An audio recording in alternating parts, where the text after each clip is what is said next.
Eu tive o privilégio de um dia escutar um missionário chamado Wes Stanford. Ele passou uma parte da sua vida ajudando a igreja na Etiópia, que por 17 anos esteve sob o regime comunista. As igrejas foram lacradas, pastores foram presos, muitos foram mortos. E esse missionário saía da América do Norte e ia para a Etiópia tentar ajudar os irmãos que se reuniam escondidos nas catatumbas, nas florestas.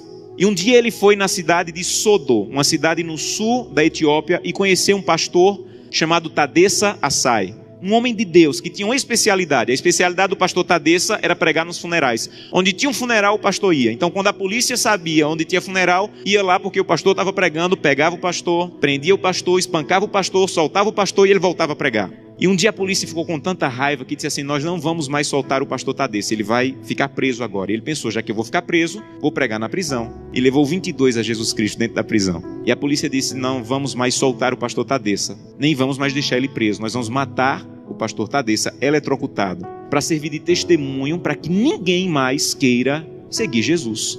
E anunciaram na cidade: amanhã, às 9 horas da manhã, o pastor Tadessa vai morrer eletrocutado. Mas eles não tinham cadeira elétrica.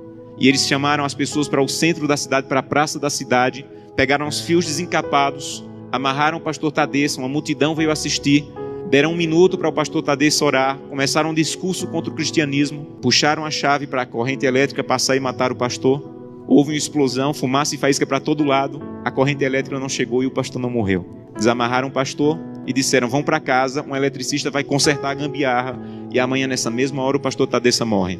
E o pastor Tadessa pensou: já que eu vou morrer amanhã, vou passar a noite em oração. E voltou para a cadeia e passou a noite em oração. No outro dia, a mesma coisa. A multidão veio, amarraram o pastor Tadessa, alguém havia passado o dia tentando consertar, puxaram a chave, explosão de novo, fumaça e faísca, a corrente elétrica não chegou. E a multidão começou a apertar tanto, fazer tanto barulho, que a polícia ficou temerosa, desamarrou o pastor e disse assim: vai embora daqui.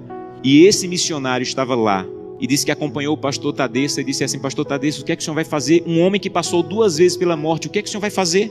E ele disse assim: tem um funeral e eu soube que tem um funeral, eu vou lá pregar. E ele disse assim: pastor Tadessa, eu represento milhares de cristãos na América e nós estamos orando muito por vocês. E disse que o pastor Tadessa se virou, ficou com o rosto sério e disse assim: vocês na América estão orando por nós, aqui na Etiópia? Então volte para a América e diga que nós é que estamos orando por vocês. E ele falou: mas por que vocês estão orando por nós se vocês é que estão sendo perseguidos, pastor?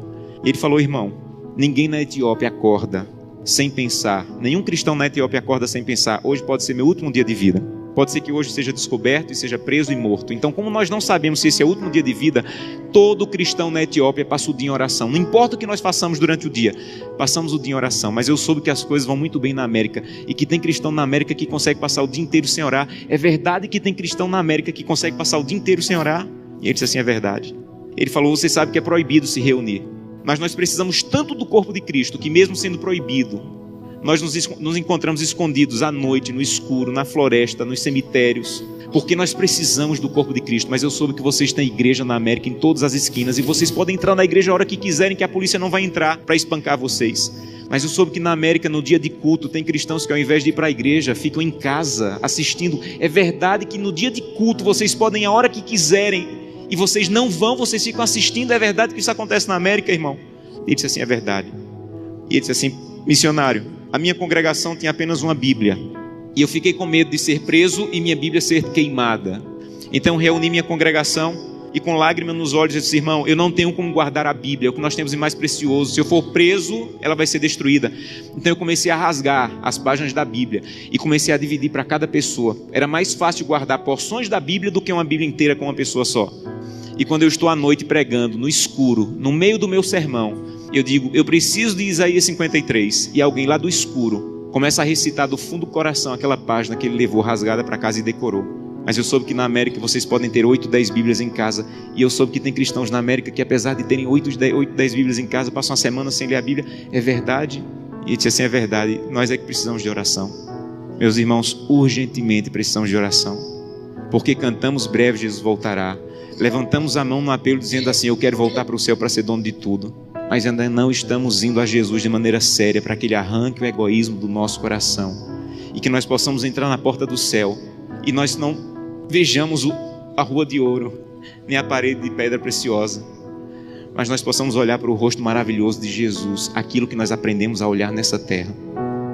Eu tenho um sonho O sonho da minha vida, entrar na porta do céu, segurando a mão de Gleice, minha esposa, e Glenda e Samuel, os meus filhos. Eu quero chegar em frente a Jesus.